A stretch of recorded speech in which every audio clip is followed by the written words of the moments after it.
Hi, my name is Chao Li. Today I'm going to present business major concept decision tree. We all face all kind of decision in everyday life. Some of a greater importance than others. For example, which university should I go to?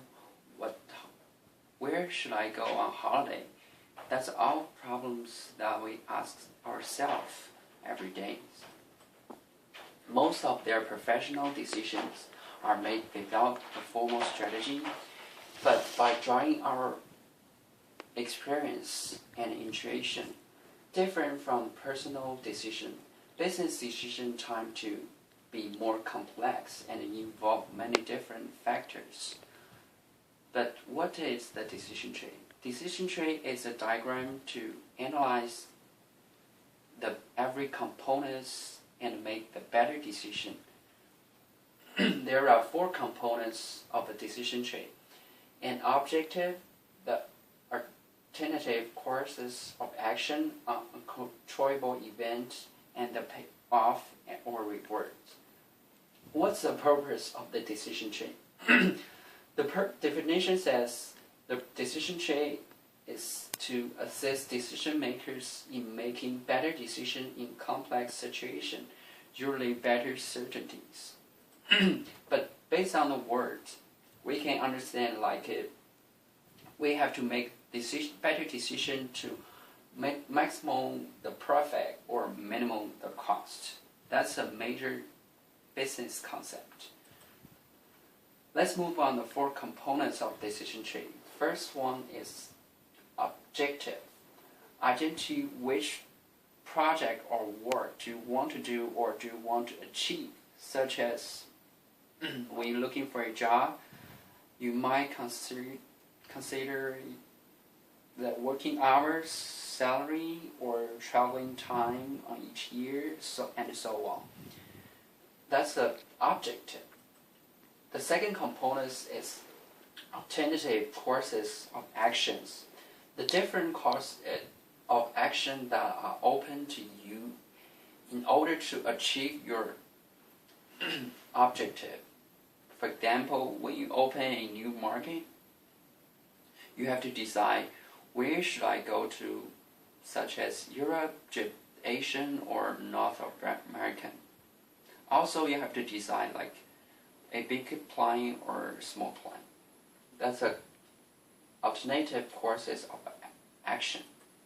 The third component is uncontrollable events. Events that might occur but which are outside in your control. It's like a potential issues. For example, when you open a new product, the demand you won't know until in the future. The demand might be low, medium, or high. The first component is payoff and rewards. The set of value was resulting from each combination of occur of action and uncontrollable events. That might be losses, profit, revenue, or reduction, or cost. They all can be the payoffs or rewards.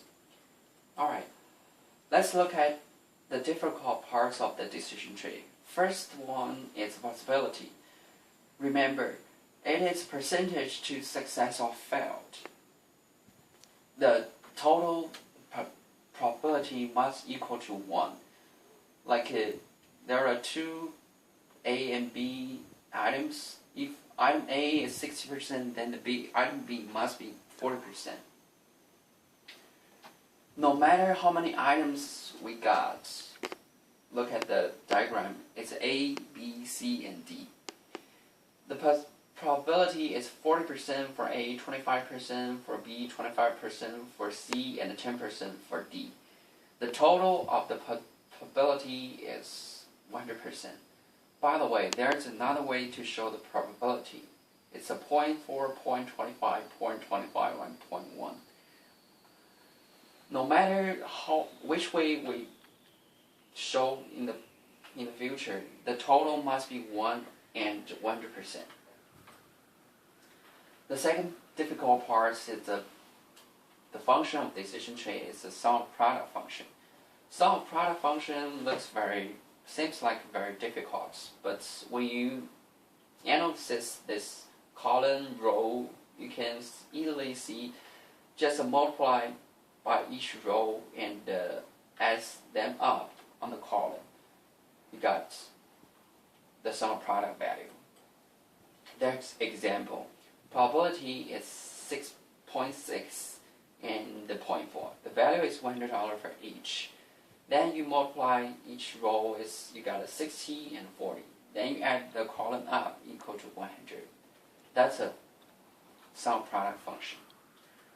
The last difficult part is the expect value. It's a final value that your objective achieve amount. Here's an example. If you cost $100 on a project, the probability is 0.6 and 0.4. You got value is 60.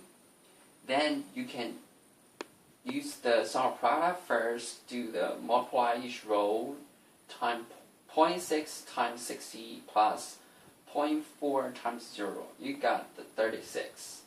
Then you find the difference between the cost and profit. You got expect value. That's a final value for the decision tree, and also it will make you make the better decision or not.